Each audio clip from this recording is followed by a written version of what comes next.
Thank you everybody for coming out and spending your Friday evening with us. If you haven't met me yet, my name is Dr. Rachel Huckmala. I am a postdoctoral fellow here at Boise State.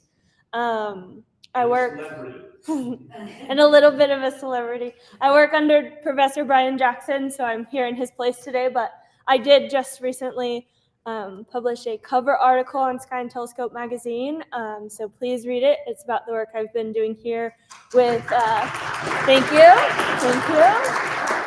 So I am very excited about that, and also a little sad to say that this is probably going to be my last First Friday. I've reached the end of my postdoc position. I'll be moving on to my next one here this summer, so I will miss having these evenings with you guys, but glad we got to do it one more time.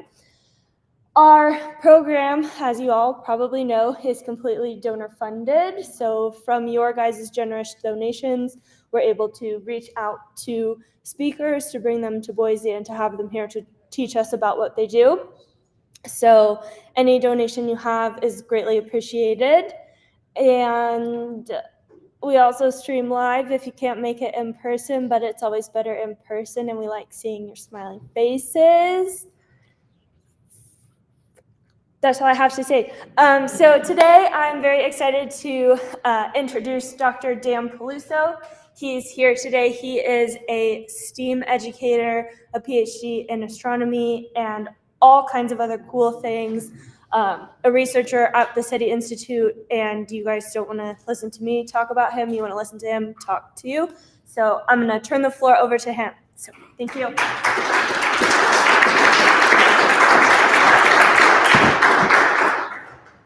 All right. Thanks, Rachel. So microphone, no microphone. What do we think? Microphone, might as well. Okay. All right. We'll get to that. All right, well, thank you so much, Rachel, for the great introduction, and thank you all here for coming out this evening on a Friday. My talk and performance, it's a little hybrid thing today, it's called Democratizing Astronomy and Indigenous Knowledge Through Music and Citizen Science. So as Rachel said, my name is Dan Peluso. I also go by Connor Echo. That's my music name. I'll talk a little bit more about that later. So I'm an astronomer, and I'm also an educator, and I'm a singer-songwriter. And this talk is a combination of like a lot of the different passions that I have, trying to combine them together to move something forward, both in research and education and some interesting projects. And there are a lot of new ideas in here and a lot of ancient ideas, and I'm just excited to share them with you and see what you think. So I'm going to start off by actually playing an instrumental version of a song that I wrote. And you'll hear the singing and performance version of it at the end of the talk. This is called Our Skies, and to give you a little context about this. This talk and this song is inspired by a proposal that I wrote for the U.S. Scholars Fulbright program, which I was named a semifinalist for this year, to go to Australia and to work with Indigenous communities, the Aboriginal communities in Australia, to co-write music with them about their star knowledge. And in prep for this potentiality of doing this really fun project, I started writing a song inspired by the things I was learning from my research. And I've been doing research and studies with the University of Melbourne's Cultural Astronomy Center, and reading a bunch of stuff, listening to a bunch of podcasts, and just being really engrossed in this whole Indigenous studies and astronomy. And I wrote this song. So what you're going to hear is just the instrumental version, the almost fully produced version, and I'll perform the other one later, or the non fully produced one later.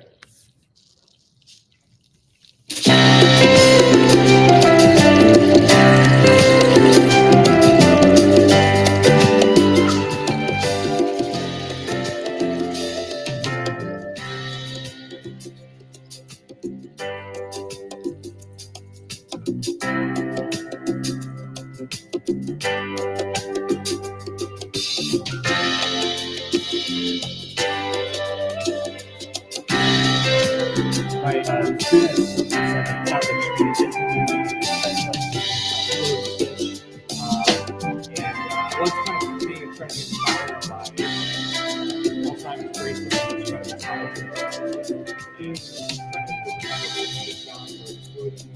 I'm actually going to Australia in July, and I hope to collaborate and make some relationships and collaborate with some Aboriginal communities in Australia to add didgeridoo and some Aboriginal. We'll come back to that. Land acknowledgement is something I actually want to start with here. This is something that it was new to me. First I want to start off that I am not an Indigenous person, but I am an ally. And the first time I saw a land acknowledgement was when I went to Australia. So I did my PhD with the University of Southern Queensland, which is in Toowoomba, Australia, Brisbane. And I noticed through Zoom meetings with them, because I did partial studies in the Bay Area, California, where I live. And then I also went to Australia for some time, and they would start off with these land acknowledgements. And it helped me to be really interested in Indigenous culture and Aboriginal astronomy. And I wanted to also start with that here because I think it's a good thing for us to do. So I actually did a little bit of research using native land and came up with this land acknowledgement. So I want to actually read that here. And please forgive me if I am mispronouncing anything. So we'll start by, we honor, acknowledge, and respect the traditional custodians and owners of this land. So the Nui, Shoshone, Numu, Paiute, and the Penquate Bannock people, whose descendants are citizens of the Shoshone Bannock tribe of Fort Hall, the Shoshone Paiute tribes of Duck Valley, Fort McDermott Paiute Shoshone tribe, the Burns Paiute tribe, and the Confederated Tribes of Warm Springs. We also pay respect to the elders past and present and Indigenous elders of other communities who may be here today or online or watching in the future. Another thing that happens with the Indigenous cultures do that I think is important for us to do too is just be oriented with ourselves in space. Does anybody, I actually don't know because it's my first time in Idaho, my first time in Boise. Does anybody know which direction north is? This way? Okay, all right, so here we go. There's north, all right, and then we got west, south, and east, right? And then up above is our sky and down below. And something you'll hear me say a lot today is what is above is below. That's something we'll talk about a little bit shortly. All right, so need to start by telling a story. And the story goes way back. We need to go way back about 13.8 billion years. So we got a lot of ground to cover. And we're gonna start off with this sound in order to start that story 13.8 billion years ago. And the sound that I'm about to play for you is called a data sonification. Anyone ever heard of a data sonification before? Okay, see a few hands raising, so most of you not. So data, all right, so we collect with our scientific instruments like telescopes, right? And then sonification, sound, sonify. So a data sonification is literally taking data and mapping it to sound. And this particular data sonification you're going to hear, and I'll tell you a little bit more about it in a moment after we listen to it. This was done by Professor John Kramer at the University of Washington. And you're literally going to be listening to the sound, the birth of the universe.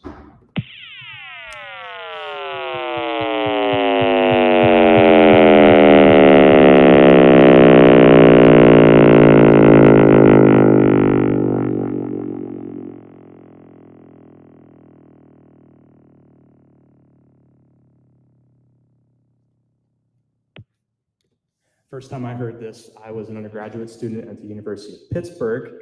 I got my bachelor's degree in planetary science. I took a lot of astrophysics courses, but a lot of geology, planetary science courses too. And I was also in this rock band in Pittsburgh, Pennsylvania called Falling Andes. And this is the first time I started thinking about this idea of mixing astronomy, science, and music together. And it's an early attempt at mixing data sonification with pop rock. And we never released this song, but when we were playing live shows, this ended up being a crowd favorite. And unfortunately, the band broke up because bands break up a lot. And that's another story you can ask about later if you'd like. But this is kind of an interesting thing, how you could take scientific data, turn it to sound, and then put it with pop music. So I'm just going to play a quick clip of that.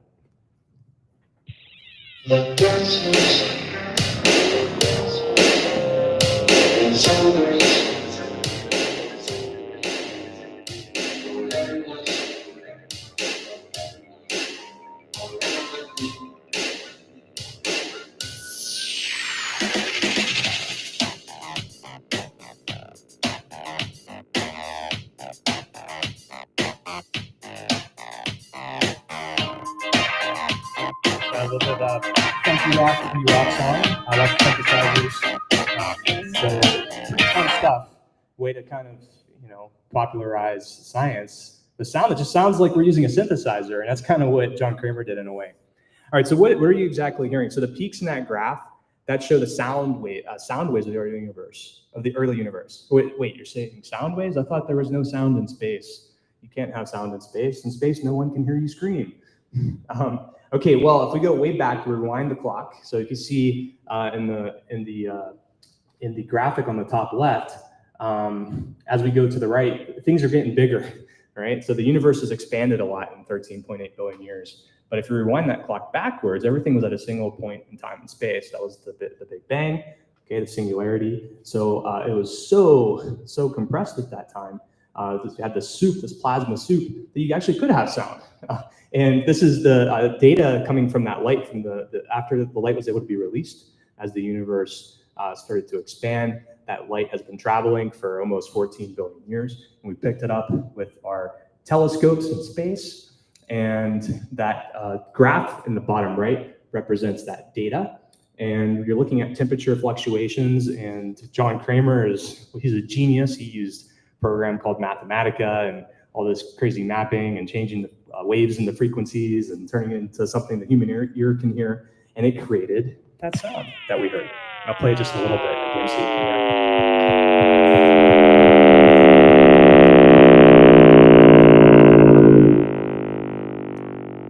So that sound condenses about 760,000 years of the universe's evolution in just 20 seconds. And it's capturing the cosmic ripples as if they would have sounded if you could compress that and listen to it, I guess.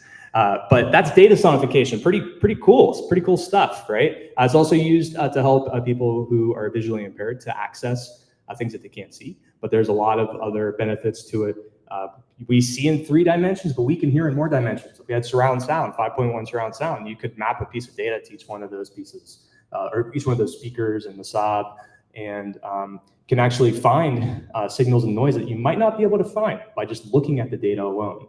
And it's great for outreach. So there's a lot of interesting things about this. It's a new burgeoning field. Okay, so Big Bang happened, all right? Matter and universe started, and then we had the first stars forming and the first galaxies. Galaxies are just collections of stars. We live in a galaxy. One of those galaxies that was formed was the Milky Way galaxy. That's our galaxy. And there's something about somewhere around 200 to 400 billion stars in our galaxy. And about 5 to 7 billion years ago or something, some star exploded, and then other stars exploded.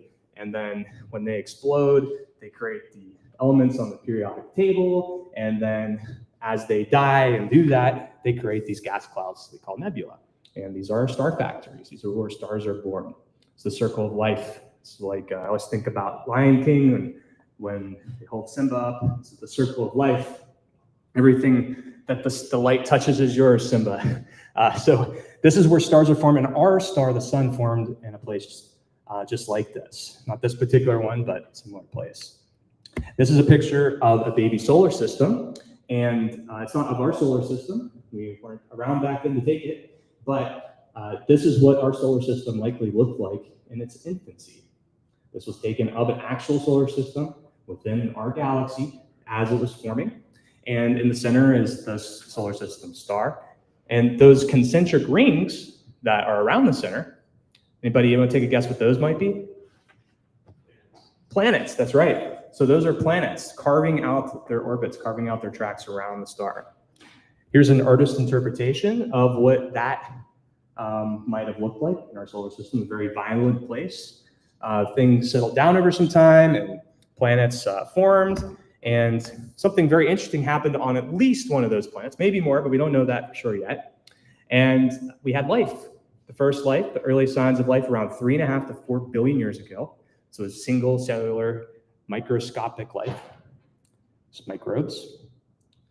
All right, and then fast forward a little bit, 2.5 billion years ago, we had the first mass extinction event, one of the first big mass extinction events. And interesting thing about life on Earth is about 99% of all life on Earth has gone extinct. So it's a little humbling to think about. And this is an important event. It's called the Great Oxygenation Event. And this is where a microbe called cyanobacteria was one of the first photosynthesizers. And what's a byproduct of photosynthesis? What comes out of photosynthesis? Oxygen, yeah. Unfortunately, for all the life on Earth, except for these cyanobacterians, 2.5 billion years ago, oxygen was pretty deadly, so it killed them all with mass extinction. Bad for them, good for more complex life. Oxygen, we can metabolize things, so we can be bigger. So we had bigger creatures, and then creatures left the sea onto the land, and we had dinosaurs. We all love the dinosaurs. I mean, dinosaurs in space, I mean, what's more exciting to talk about, right? And then they all died. A giant rock hit, boom. And this was the Cretaceous Paleogene extinction event. This was 66 million years ago. And we like to make this joke as space scientists and geologists. Asteroids are nature's way of asking, how's that space program coming along? It's not a matter of if, but when another asteroid hits us. In fact, about 100 tons of material burns up in our atmosphere every day. So look up the moon. And if we get the chance to look up the moon tonight, we'll see a lot of craters on it, evidence of a very violent past. And there's still violence out there. It's just not as frequent as it used to be. Now, give you an idea how big this rock was that knocked out life, this mass extinction event. So flying a commercial plane, I actually thought about this, flying from San Francisco to Boise Airport. Nice spot to have while you're traveling at 33,000 feet, but that's what we do as scientists. And 33,000 feet, it's about 10 kilometers, about 6 miles. That's the diameter of this asteroid, the Chicxulub impactor. So if you were to place that asteroid on the surface and at cruising altitude, you would just skim the top of it. It's a big rock. Now, where this rock hit, this is something really interesting. It's hit in Mexico, modern day Mexico, in the Yucatan Peninsula. Anyone ever been to Mexico? How about Cancun or Tulum? Okay. Anybody ever been to cenotes? Okay, I got at least one, maybe two. So cenotes, that's a sinkhole. All right. And these sinkholes are amazing. They're beautiful. You can go swimming in them. You can explore them. It's like a nice mineral bath. These are amazing places to go. There's a picture of them at the top right there. These sinkholes are highly concentrated along the laser pointer. Okay, that's right. Well, you can see. So in the lower left, you can see the atrocity sinkholes are peppered along the circumference of that crater from that asteroid. So the impact created a geological event that over time allowed these sinkholes to exist. It's kind of an interesting thing. It wiped out life, allowed humans to evolve, and then now we swim in them.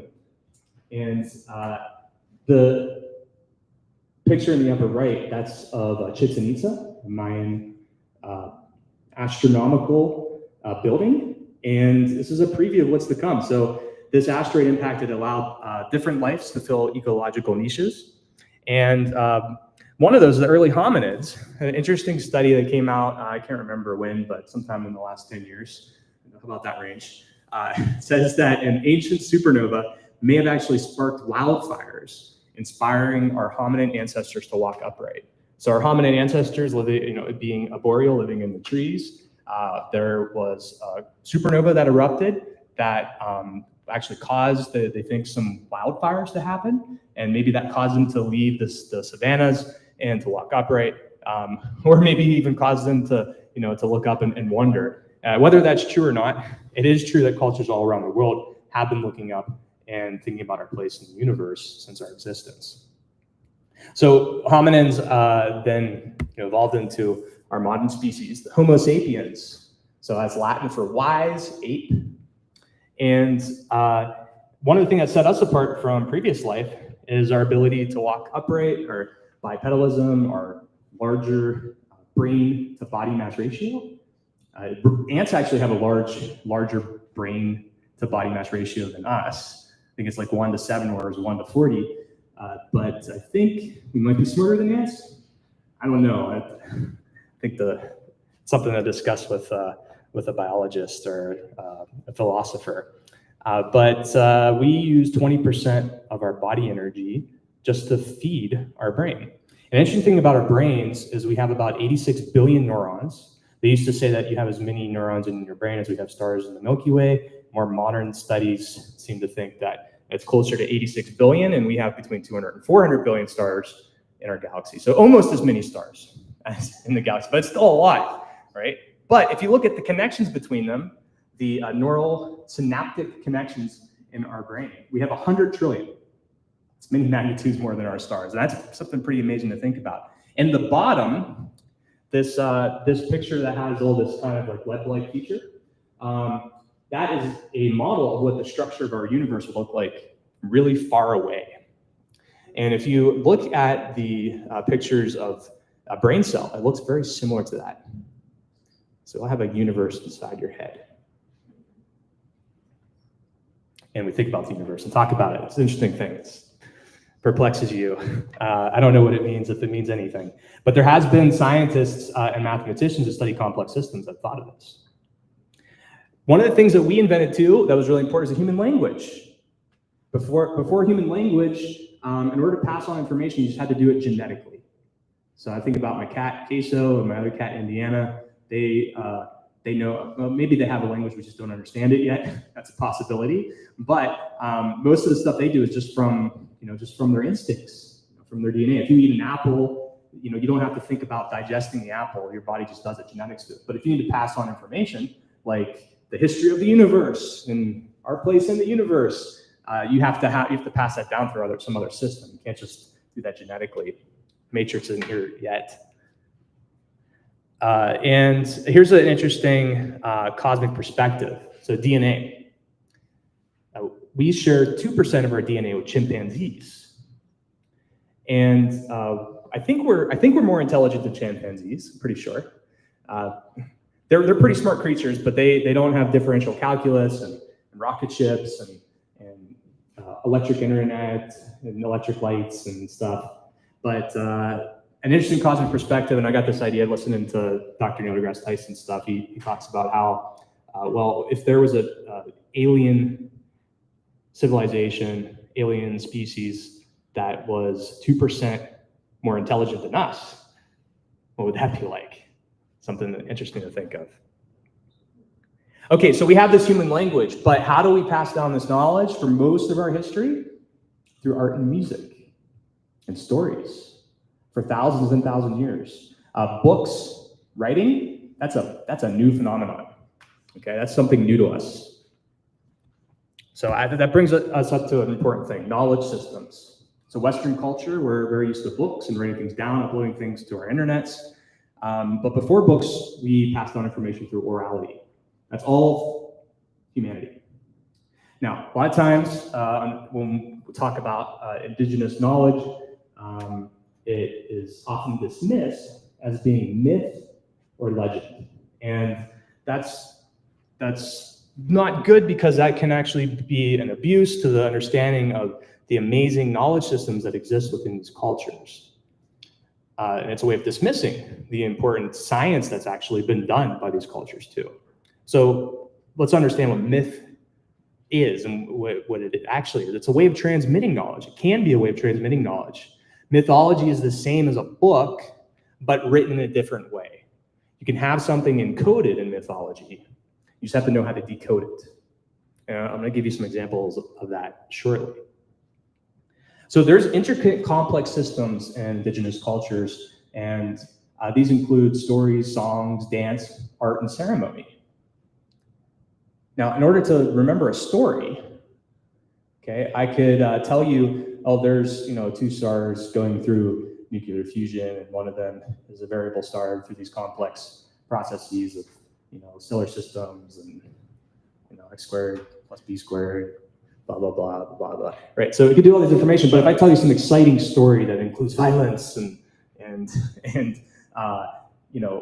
supernatural phenomenon and it's drama, right? It's easier to remember that story, right? So we don't have a written system, orality, including things of exciting, it makes it easier to pass down.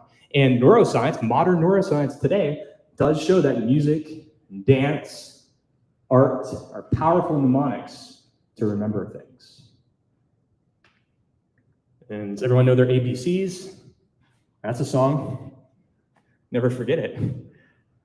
There's a lot of studies showing that people with Alzheimer's use music for music therapy. It helps them remember things. So there's something really interesting about these things that we often in our culture we segregate our subjects. Okay, but we're finding that when we connect them, it's actually more powerful. And our ancestors and indigenous cultures have done this and are still doing it. Okay, so this is a cool one right here. This interesting person right here. This is the Zugabal Mabaig. So in the Western Torres Strait, where is that? So northern part of Australia, and then southern part of Papua New Guinea. Right in between that is the Torres Strait Islands. This indigenous culture with the Aboriginal people of Australia have the longest standing culture in the world, 65,000 years. And they're considered the first astronomers. So one of the researchers that I've been working with recently, Dr. Dwayne Hamaker, the University of Melbourne, at their Cultural Astronomy Center at their physics department, he wrote this book recently called The First Astronomers. How Indigenous Elders Read the Stars. Highly recommend that book. Very inspiring, really interesting. So the Zugabal Mabaig, this translates from the Torres Strait language to star person. So these are the star knowledge holders of this culture. Now, interesting thing about this picture, or this painting or artwork, it was done by David Boson. He's a Torres Strait Islander. His father was a Zugabal Mabaig. And at the end of his hands, you see stars. And then, I'm not sure if it's this painting, but it might be another one I heard of. But in the background, I think there might be a symbolic drum. And if it's not this one, it's definitely in another one. And the drum was used to create songs in order to pass down the star knowledge. And coming out of the drum is the star knowledge that was shared through different generations. Now, the Zugabal Mabaig would, whenever they were selected to be a Zugabal Mabaig, would go to the quad, like a university, and would study for 7 years. Kind of sounds like a PhD. And they would actually specialize in a certain type of astronomy. They would look at certain stars. So they would actually specialize, just like you do in a PhD. This is something I've learned through Dwayne Hamaker's work. And now, I want to, before moving on to the next slide, you'll see a quote up at the top. Reads the heavens and the lands. So there's quotes scattered throughout the rest of the talk here. These are direct lyrics from the song that I'm going to perform at the end, Our Skies. So what is above is below. The Zugabal Mabaig reads the heavens and the lands. This is an example of an amazing thing that the Zugabal Mabaig astronomers were able to do is predict eclipses. This is just one example of many. I'm not even going to scratch the surface today. This shows the power of orality. And they had this ancient ceremony, and they would only conduct this ancient ceremony whenever there was a lunar eclipse. Show of hands, how many people in here know when the next lunar eclipse is without looking it up? I am also not raising my hand, and I have a PhD in astronomy because I go to a computer just like everybody else and have the computer do it. They did this with their brains and their knowledge system, and they would plan these ahead of time. They knew when these were going to happen. It's amazing. It's really amazing. This is the power of orality. It's a real thing. They understood complex science. Unfortunately, though, there has been no credit or acknowledgement in Western science texts to indigenous cultures that did not have a written language that they were able to predict eclipses like this. And a lot of times, not every astronomy 101 textbook, but a lot of them, we have a very short section on indigenous astronomy. It might just show Stonehenge or maybe the Chichen Itza pyramid that I showed earlier. and it's just a very short section, but there is a wealth of beautiful information and knowledge that we're missing.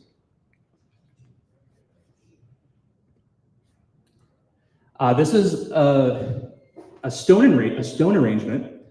Wurdi Yuang, I think I might be saying that correct, I'm not sure. But this is in Victoria, Australia.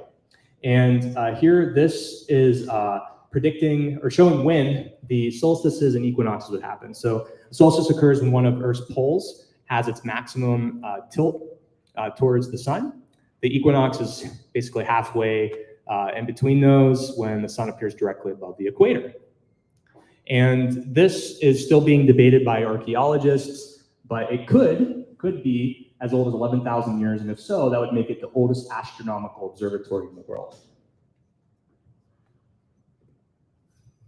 This is a really fun one, okay? Does anybody know what bird that is? Crane? Nope, not a crane. Emu, that's the emu bird.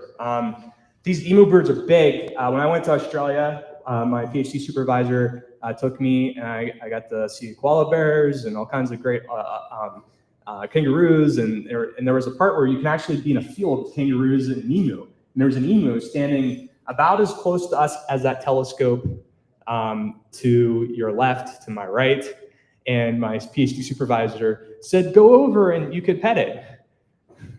I didn't do that. It had these giant claws. There was someone else really near it, and I was like, I'm afraid. It's a big bird. So emus are really important in Australian culture, and they have been for tens of thousands of years. In fact, the Aboriginal people would use their eggs as a really important part of their hunt. They would find the eggs. And how would they find the eggs? They would find the eggs whenever they would see the celestial emu in the sky. So you notice how this traces out the emu bird looking at the dark spots in the Milky Way galaxy. All right, so often, not all the time, but often, like in our Western lens, we have to look at the bright things when we draw our constellations, we're dotting the lines and stuff. They were looking at the dark spots, kind of an interesting, different perspective. But they would use the celestial emu to know when and where to find the emu eggs. And I learned about this great story from Dwayne, listening to Dwayne, but also this other. She's actually also an Aboriginal, part of the Aboriginal community as well in Australia, Kirsten Banks, and she got her PhD recently too. And she has this great TED Talk called 65,000 Years, the Greatest History of Australian Aboriginal Astronomy.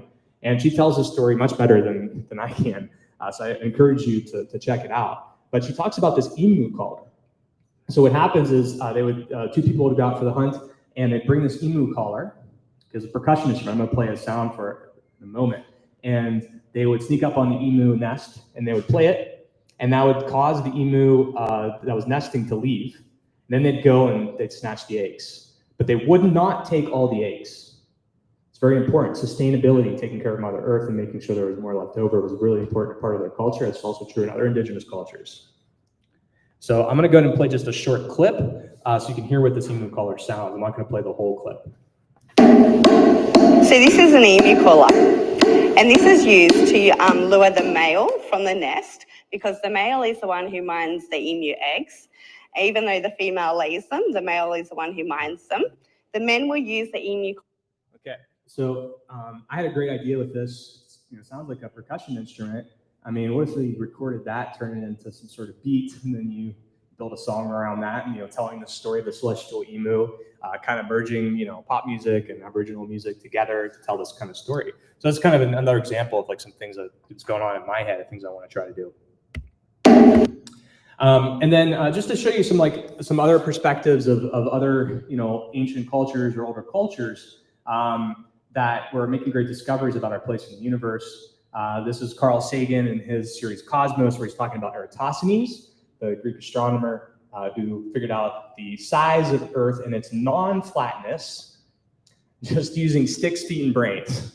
All right, so he realized that there was this well in this place called Syene, where during this time, during the solstice, there was no shadows, but up where he was at in Alexandria, there were shadows, and he thought this was very interesting. you know, it's like, oh, the Earth is round. Well, I could put this stick here and pay someone to walk. It's like 800 kilometers down and measure that distance. And then we can use some trigonometry and basic math. We figure out the size of the Earth. And they did that, and they're pretty accurate, within 1% of the actual value of the size of the Earth. And it's pretty amazing what we're able to do with no computers, and just using our brains.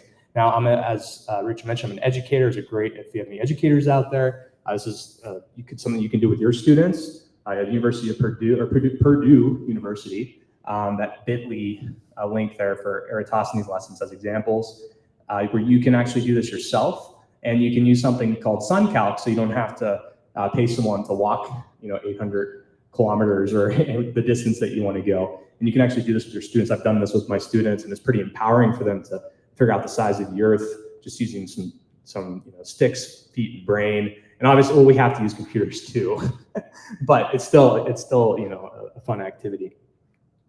Okay, back to some indigenous cultures here. This is the Chichen Itza Pyramid. I just talked very briefly about this. And then the lower right is the Temple of the Sun with the Teotihuacan near Mexico City.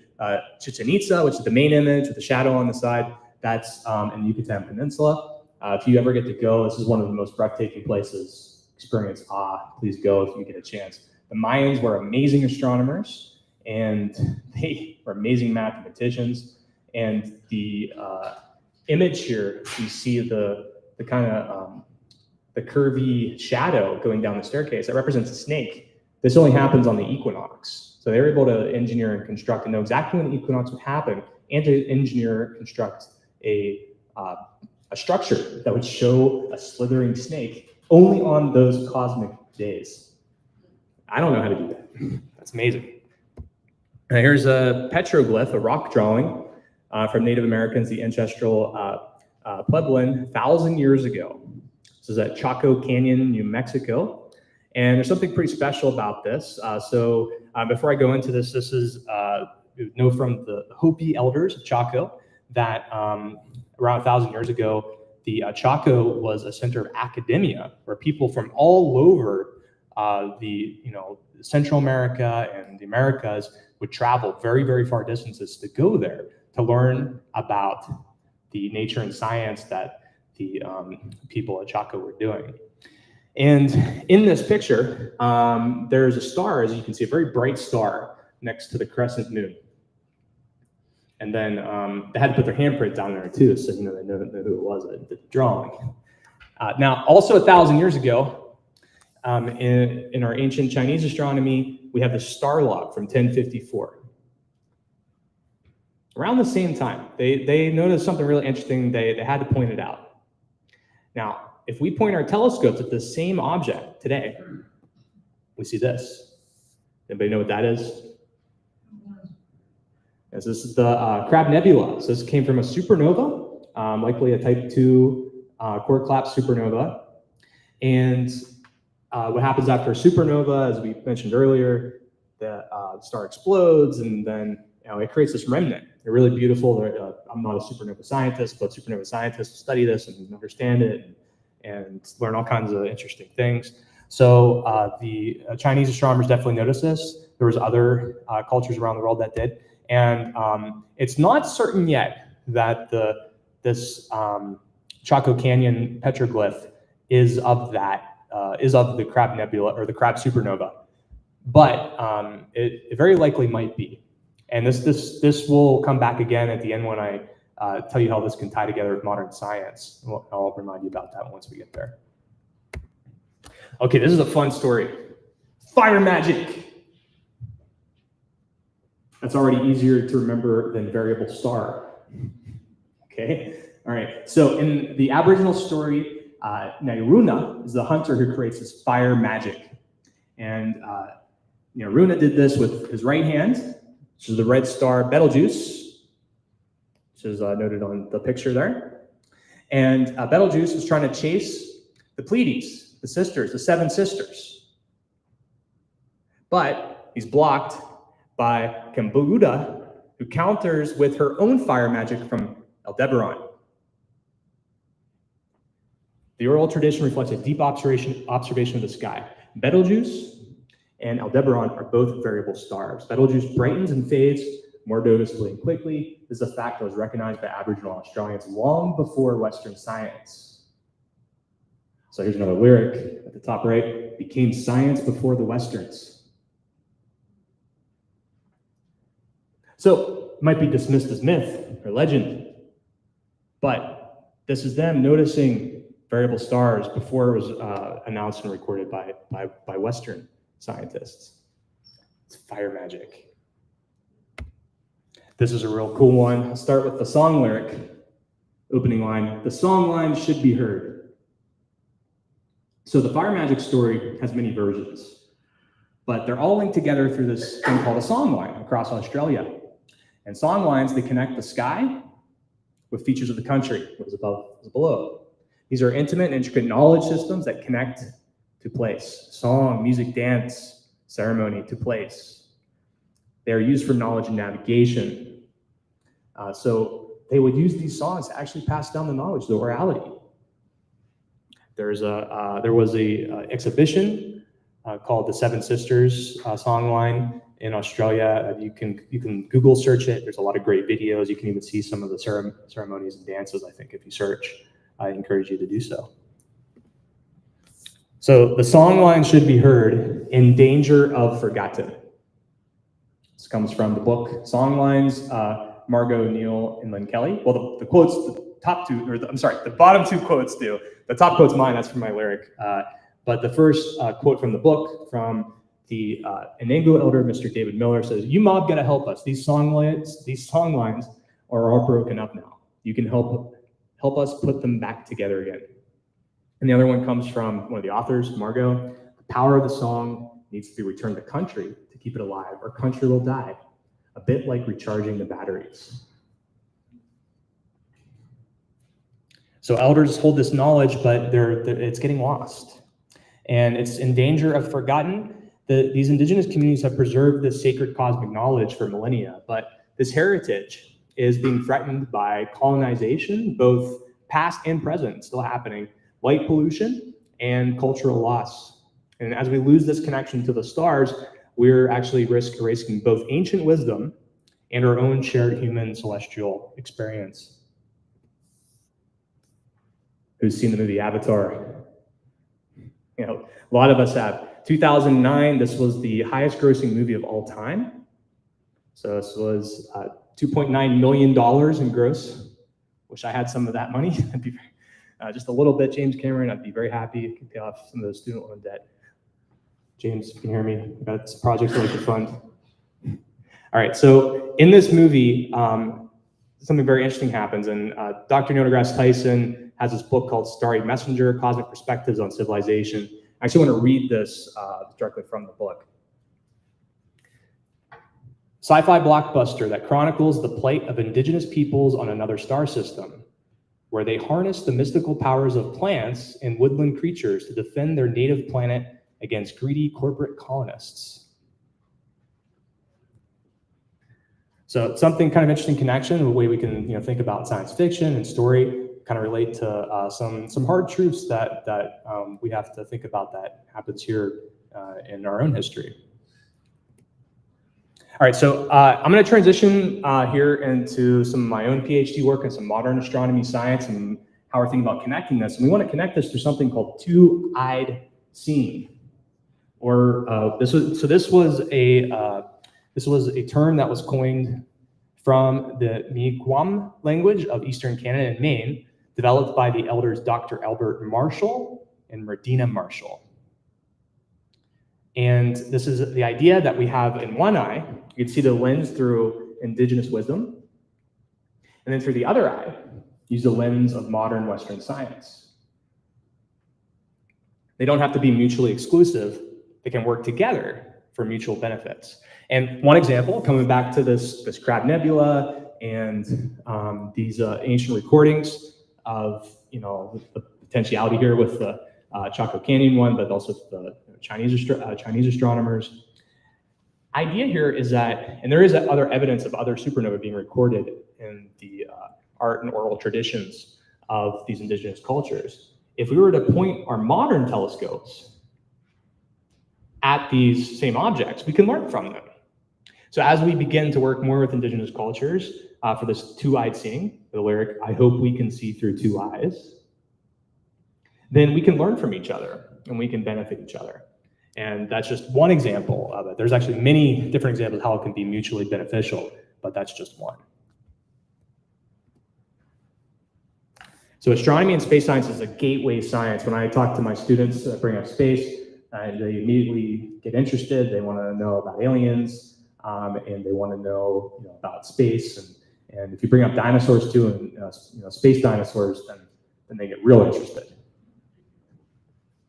And this has been shown to be true through research that astronomy and space science is very exciting for us. And I think it makes sense for us. We're all, species on a planet, and where we live, on a planet through space, and we look up and we see the skies. It's no wonder why we think it's interesting. And we can see this through our modern culture. So whether that's in our Marvel or Star Wars movies, learning about that next asteroid that's going to get that flyby of Earth, or the front page of the New York Times, that same image earlier from the James Webb Space Telescope, which was on the front cover of the New York Times. Or what about those UFOs?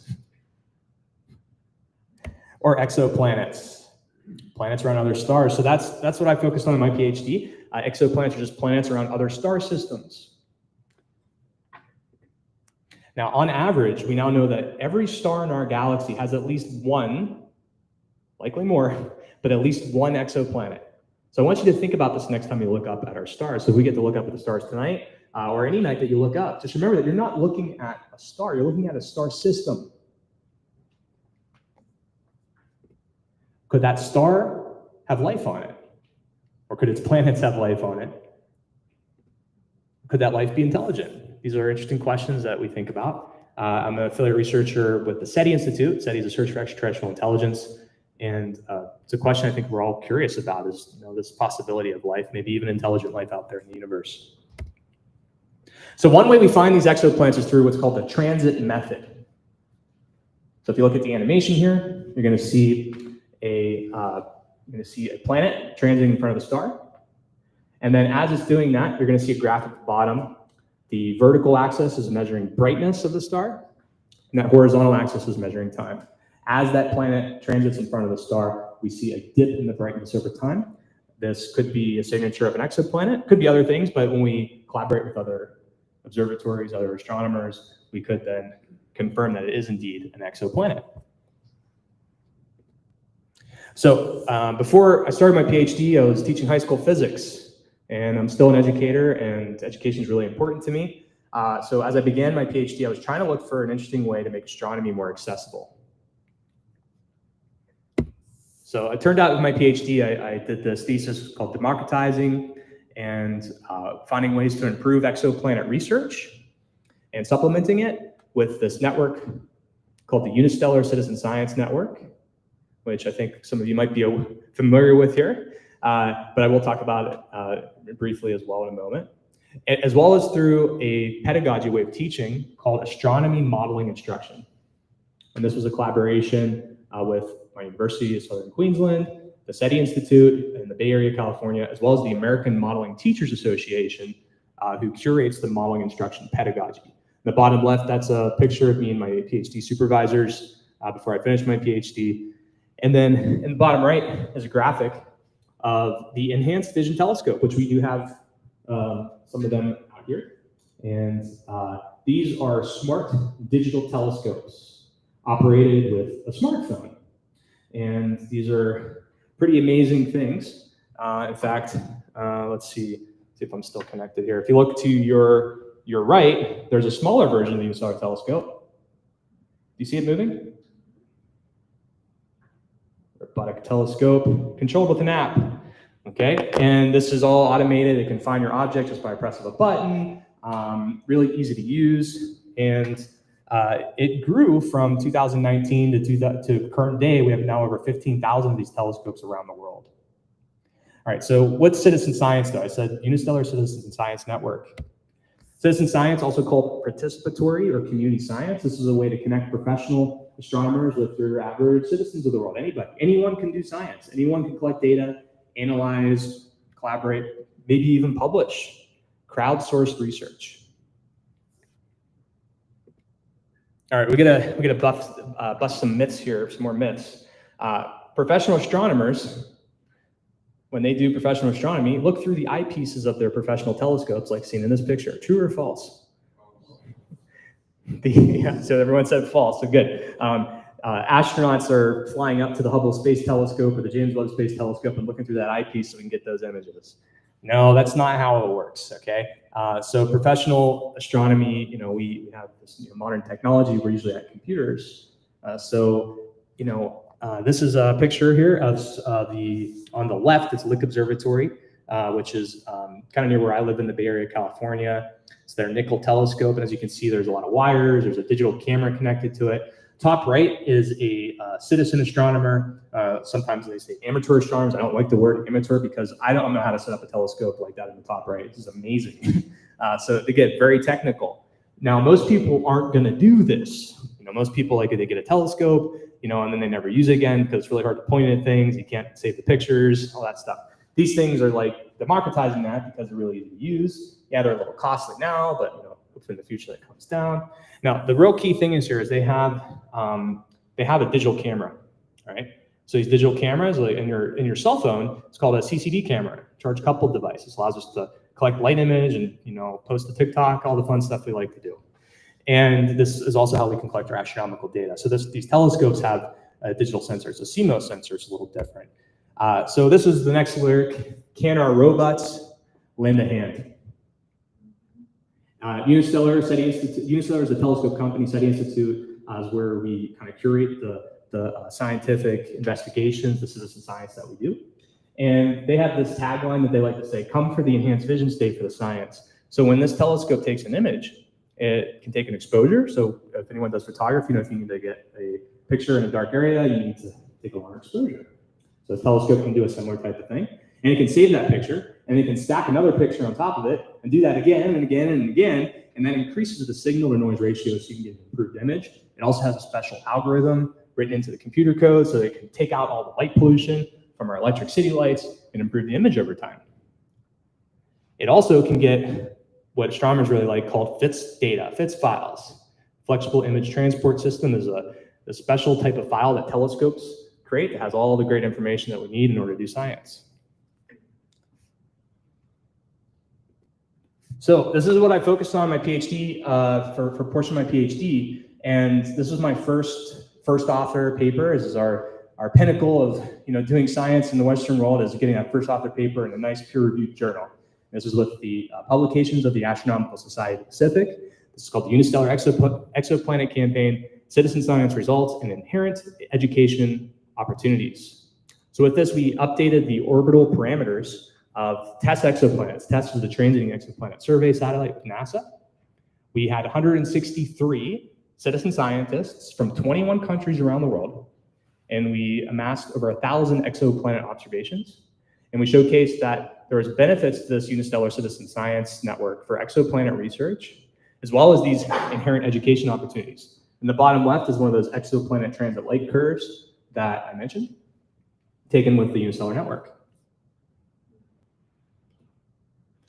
This next one is my first author paper. This was published in March of last year. This was the confirmation discovery of a brand new exoplanet called TIC 139270665b. That's the best name you can come up with? Someone said, is that the best name we come up with? Yes, it is not a great name. I 100% agree with you. Yeah, so we obviously in science, we like to use these catalog names with numbers and letters and stuff, and there's reasons behind that. I like to call it the Lynx planet because it's in the constellation Lynx. That's the unofficial name, but the official name for science purposes is the one I said. I won't say it again. So this was really fun because I was working with a collaborator, Dr. Paul Dalba, who's a great exoplanet scientist, and we were looking at this star that had some potential exoplanets around it. And we knew that there was going to be a transit coming up. It was going to be really hard to get. And sometimes these ones are really hard to get. You need a decentralized network. Okay, so if the weather's bad in one area, then you miss it. Or if you're not sure when the transit's going to happen, then you need to have multiple telescopes around the world in order to be on that. So it really helps to have 15,000 telescopes around the world that can easily go on your target.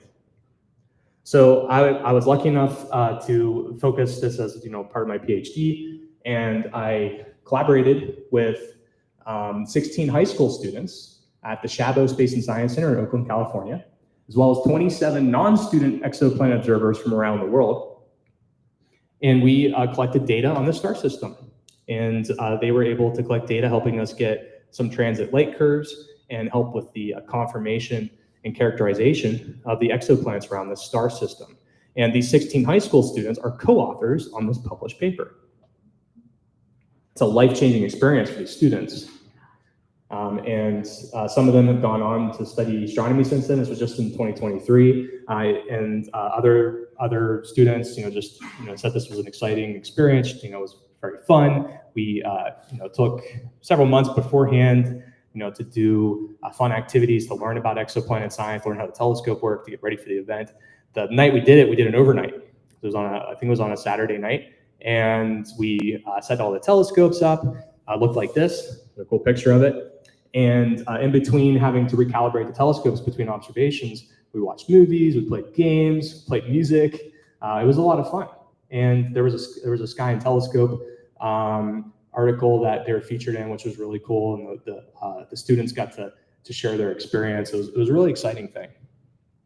I want to share something I did last year. So I'm also a teacher. I teach at Griffin Academy High School, teach a astrophysics course for high school students that's articulated for college credit. So it's an astrophysics course for college credit. It's more rigorous than your traditional astronomy 101 course. We do actual astrophysics. They create exoplanet transit light curves. They do data analysis. They do photometry, which is measuring the light differentials in stars. And this isn't some fancy high-class private school.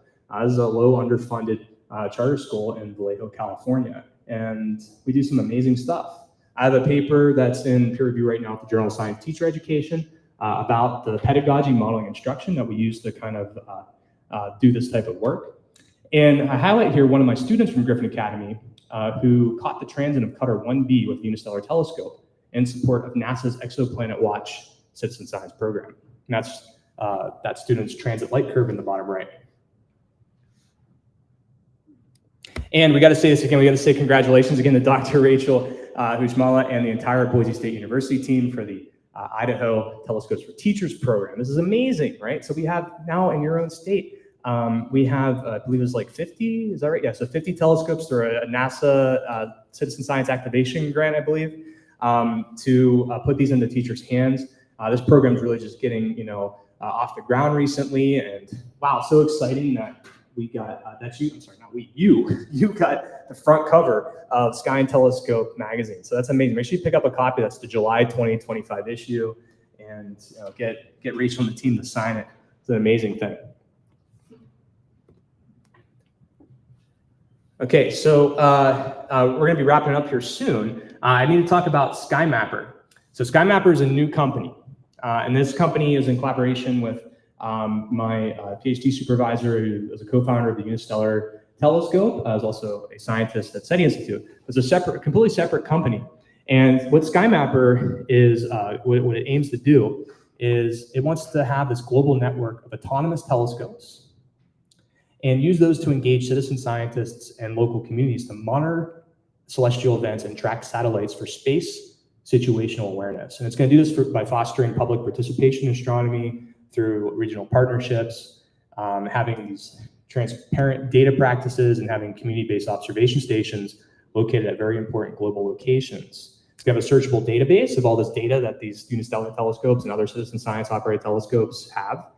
Continuous monitoring because of this decentralized network, and using cutting-edge technology like Unistellar and other telescopes. And it has a built-in community of that 15,000 plus telescopes. And one thing that's really amazing about this is we're going to be networking them together for remote robotic observations. Now, how this all fits in with my talk is that this is obviously still like kind of democratizing astronomy in a different way, by connecting citizen science globally, empowering communities to participate in space science outside these traditional, institutional barriers that have existed in the past. But we also want to create community-based observatories through indigenous partnerships. So we want to build these partnerships with indigenous communities in Canada and Alaska, Chile, Argentina, and Australia and Tasmania. I'm actually going to Australia soon to hopefully create some of these relationships. And we're hoping to integrate local knowledge, foster cultural engagement, have education programs, and opportunities for indigenous youth.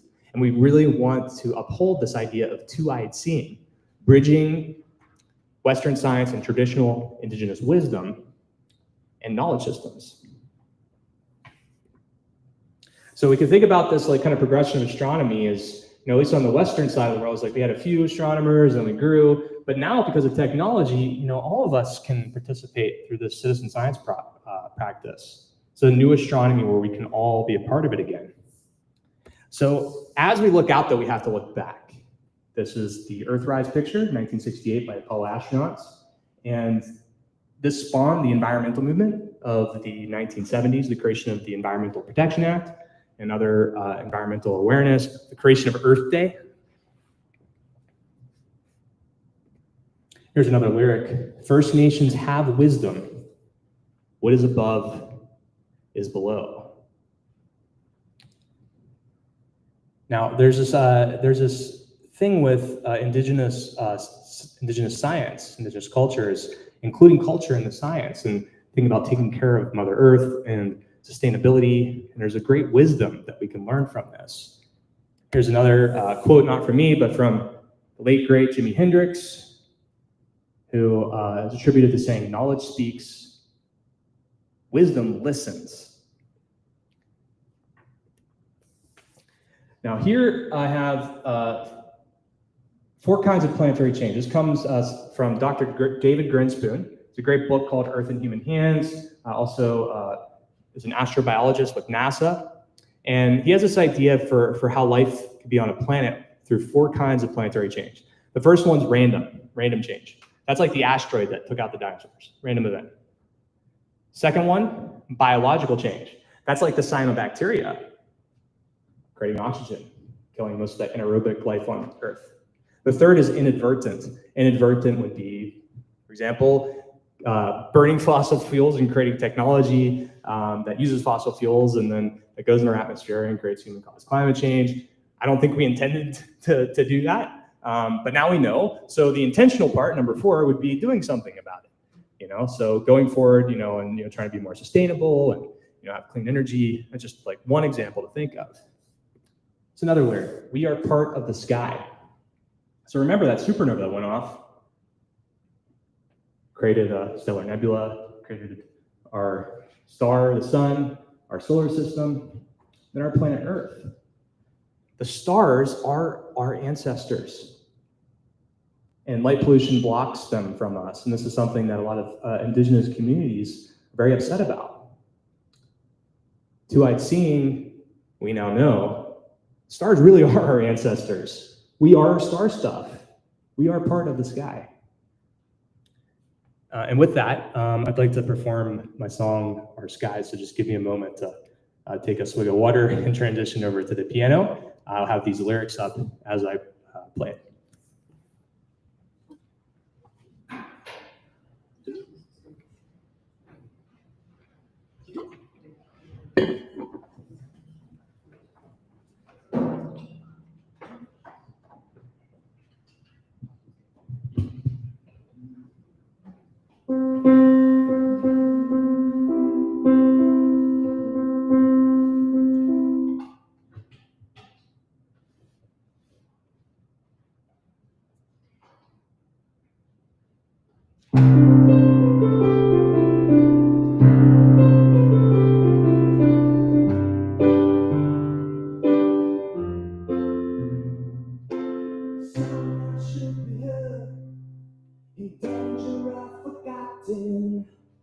The knowledge of the stars was science before the westerns, and I hope we can see through their eyes.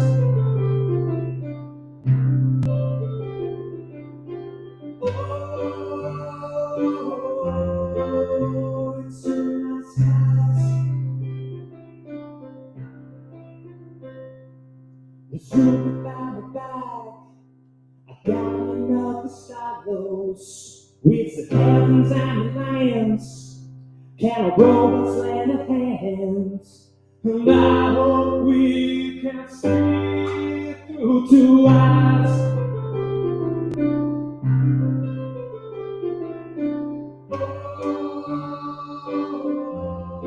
Oh, it's in the skies.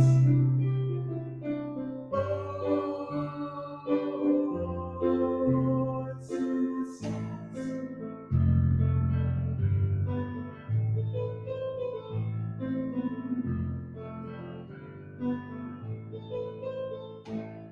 Climate change, it's not natural. Bench lights, planet eyes. Satellites for profit, colonizing our skies. First nations have wisdom. What is above is below. All humans are connected. We are part of the sky. We all live on planet Earth.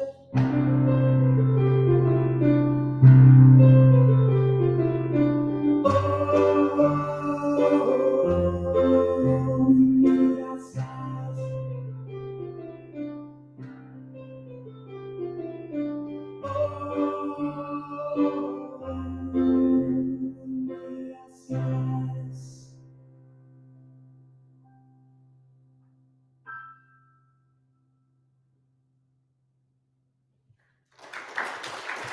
Thank you.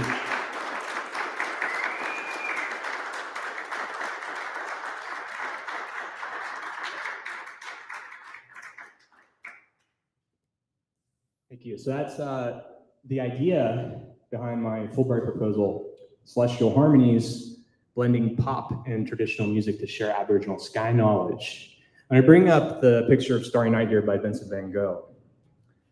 See the turbulent atmosphere, the eddies. Modern physicists have looked at this painting and have learned the actual physics of turbulence from this painting. Van Gogh was not a physicist. In fact, if I remember the story correctly, he was having a bit of a psychotic episode.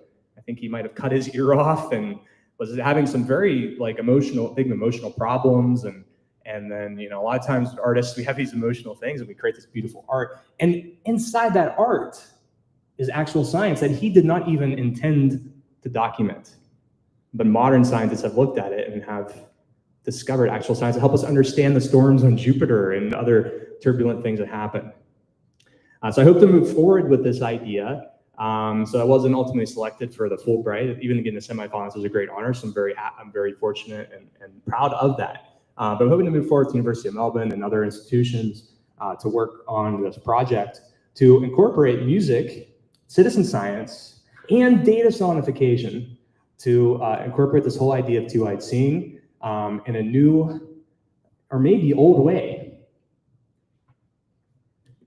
So I want to thank you again. As I conclude, I really want to thank Brian Jackson, Caitlin Austin, Rachel Uchmala, the Boise State University, the Central Idaho Dark Sky Reserve, where I was at last night with Carol Cole, Allison Foudy of the Haley Public Library, Lahela Denon and the Haley Public Library, John Boynston of KDPI FM in Ketchum, where I was interviewed on, was that yesterday?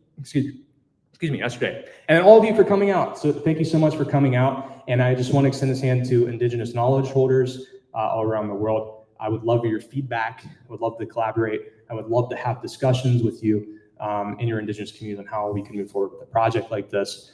So please, let's have that talk. Up here is a QR code. So Our Skies, I plan to release this on August 8th of this year, 2025. That QR code will take you to a site where you can sign up for an email list.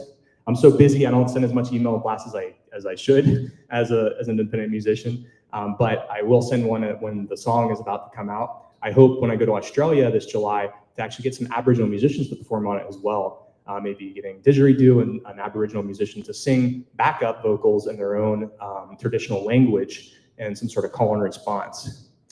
So that concludes. I'll take some Q&A in just a moment, and after we shut this off, if anyone wants to hear the fully produced one with the recorded vocals in the studio with harmonies and stuff, I'd be happy to play it, but I don't want to play it on the live stream because I want to hold that for release day. So thank you again, and we can have a little discussion.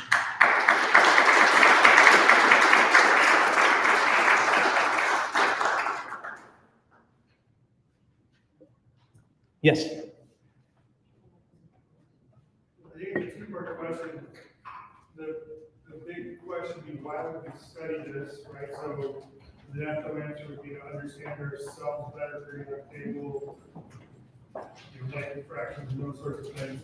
The indigenous thing, to me, alludes a bit to like zodiac and maybe predicting future events and that sort of thing. And that brings the zodiac signs into it. And then you brought up the Chinese table of 1,000 years ago and layering multiple cultures over that same sort of backdrop of making sense of life, per se, through the stars. And so I guess in modern day now, what is the big why? All right, so the big why of... What do we need astronomy for now? Ah. Than to go out there and get stuff and bring it back or conquer the world? Oh, okay. So, I mean, well, there's a lot of different ways I think that we could think about why we would need it. I mean, our ancient civilizations, our ancestors, literally needed it to survive. Know when the seasons were going to change. Our calendar system that we have is all based off of astronomy. The 7 days of the week, and the time that we have, the Earth spinning for a day, and how long a year is, and actually knowing when to plant, to go to harvest, to hunt, and where to go hunt, and very other important aspects of our civilization. Where that's why astronomers are really important in these indigenous cultures and our ancestors. They were the top level tier of the people that were at the the elders of at the top level of these different civilizations.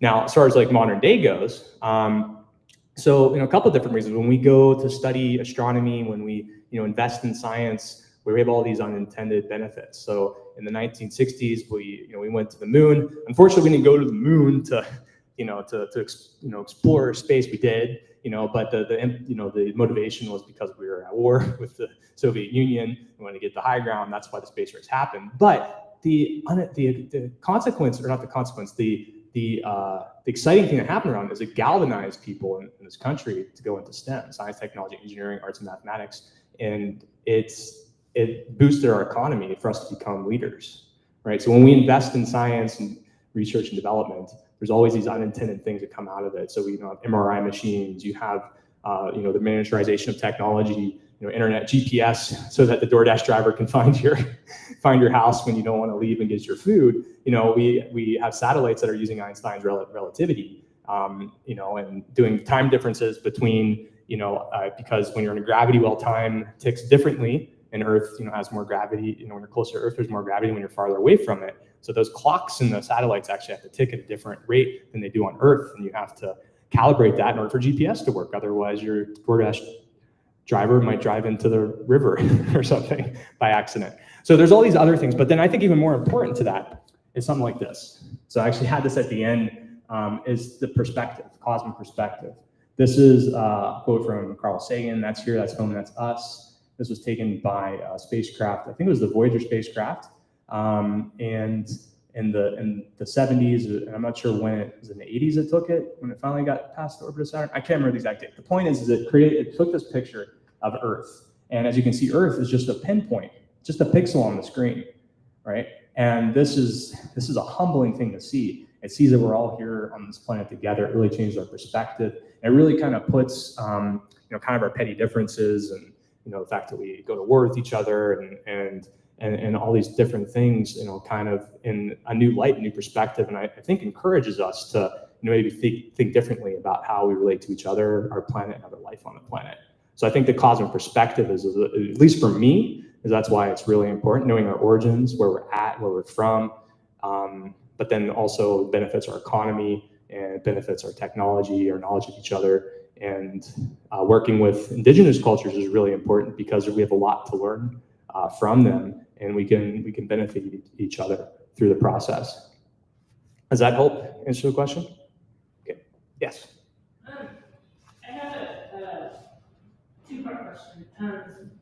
Somewhat of a comment. So the 65,000-year-old astronomy, what I see interesting is two things. One is that's well before we supposedly had agriculture. Yeah. Yep. And so that's super interesting. And the other interesting thing is in that area, there were other kinds of humans. There was Neanderthals and there was Denisovans, right? And so that just seems really interesting. Yeah, and just so you have it on the mic in case we're still online too. It was brought up just kind of interesting how 65,000 years ago, that's before our known time of agriculture, which is I think in history is usually about 12,000 years ago. And then also we had other types of humans like the Neanderthals at this time too. Yeah, so it's kind of interesting to think about like where we came from, another life, and how that affects things. Yeah. Was there a question too, or is just kind of a comment? Well, just your comment on that.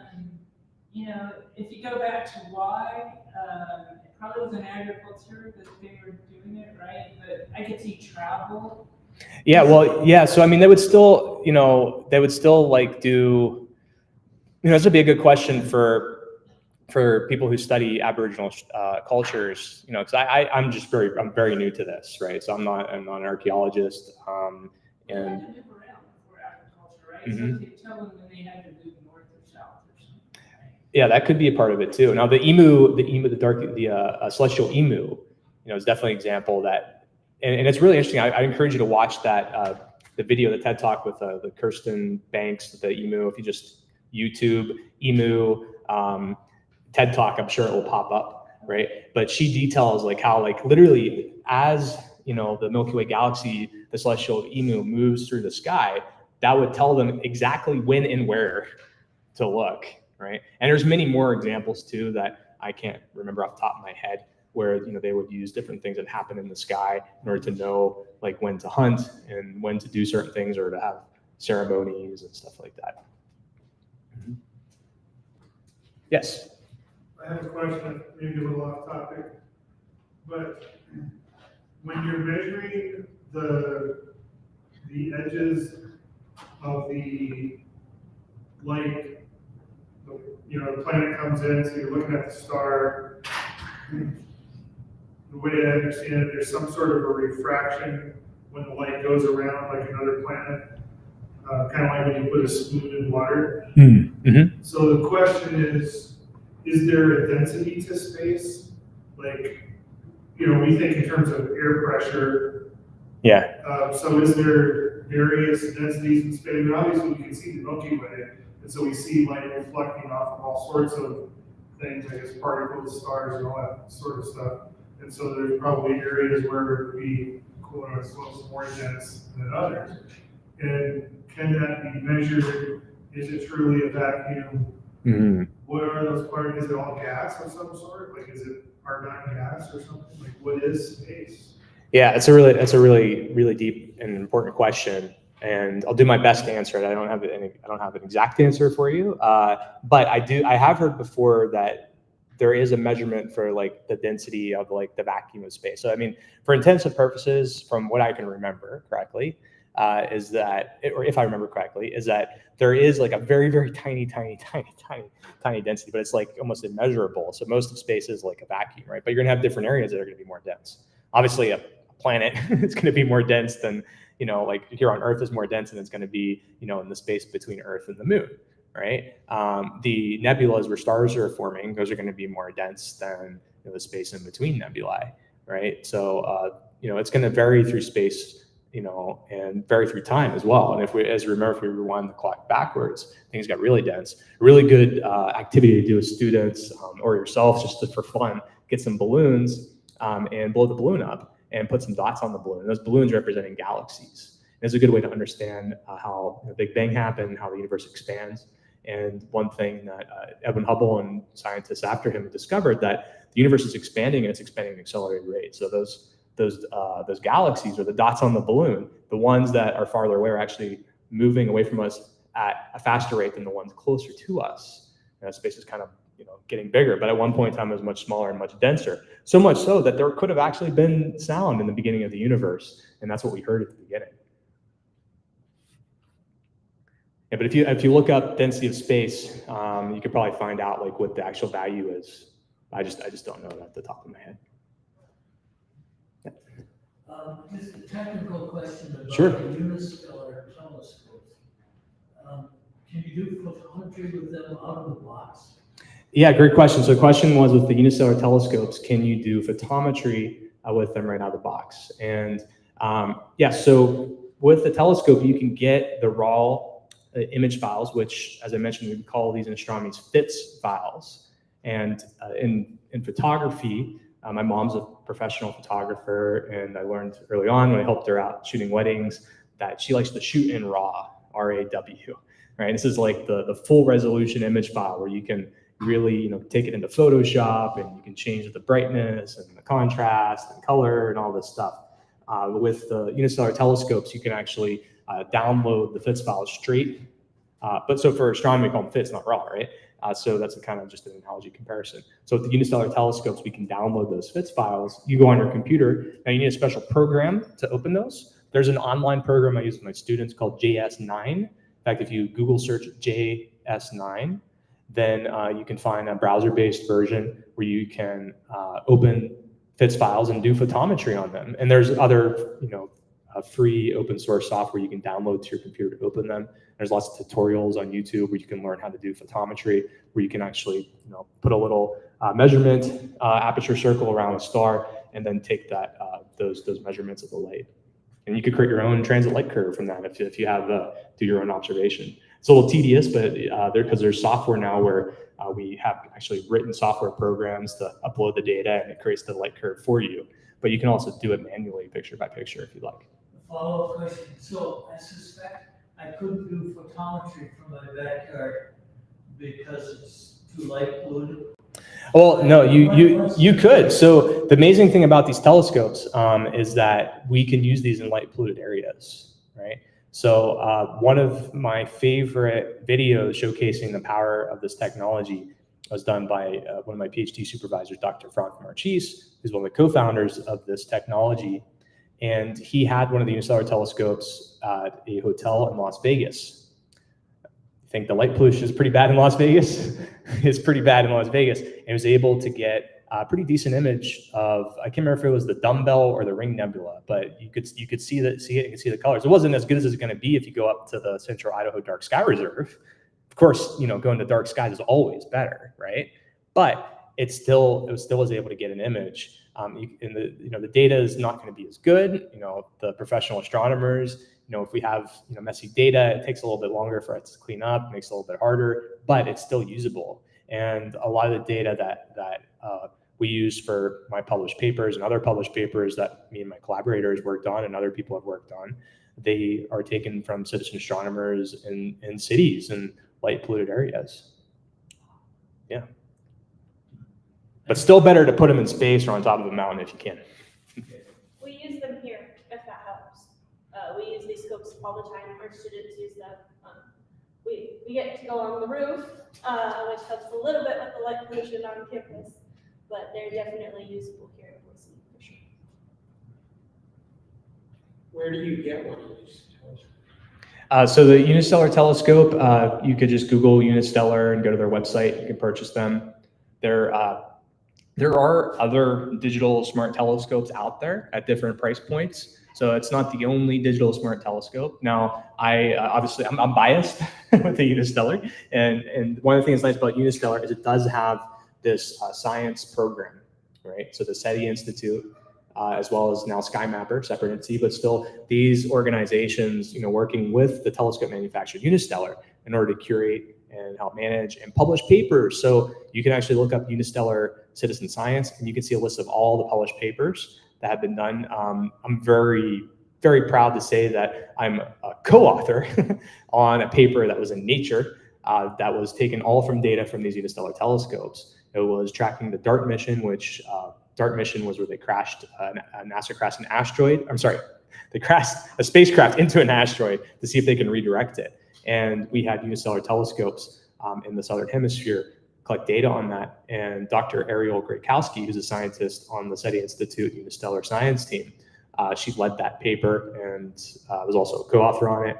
And that was all citizen science data that was used on it. So other telescopes that are out there don't have that like scientific organization helping to curate and working to actually push forward and publish papers around this and publishing papers with the citizen scientists. And our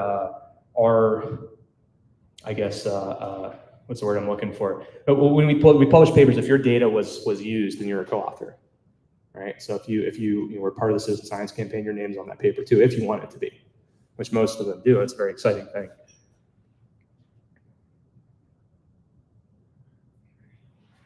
Cool. Yeah. Going back to your discovery of the planet, when you mentioned it going in front of the other star. Yes. How many times did you observe that passing? Because 365 days around our sun. When you first get an inkling that there's something like that out there, how do you know to go back and look at that and say, well, we kind of predict that next week on Tuesday night would be the night that we're going to see that? That's a great question. So the question was, how do we know when to look for the exoplanet transit? When do we know when to look? That's really important because you need to know, a place. You know where to point the telescope, so you need the coordinates.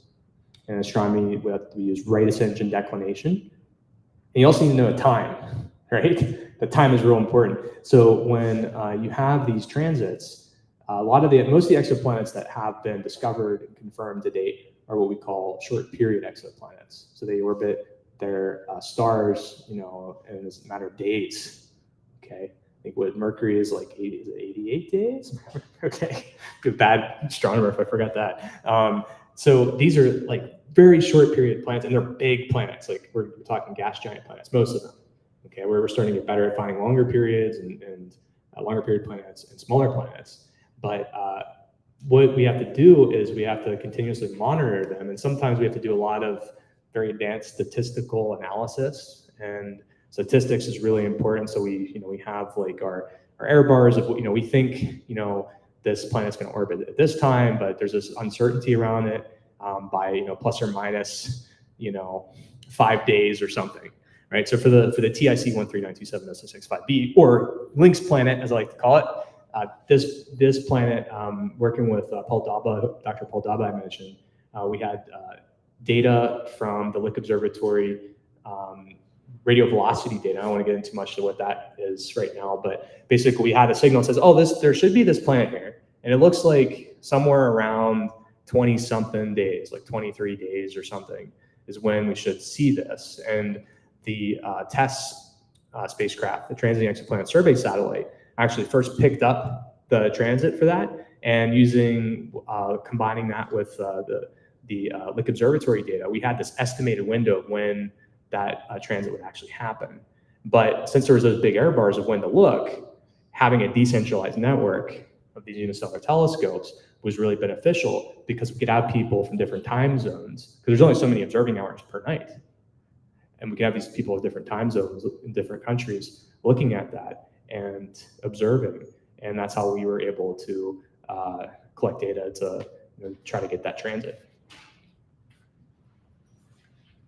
My last question, what's your favorite movie? Oh, favorite movie? It's gotta. I don't know if I could pick one, but it's gotta be either Indiana Jones, Star Wars, or Back to the Future. That's like my holy trinity. Let's thank Dr. Dim one more time, please. Thanks, everybody. Thanks for coming.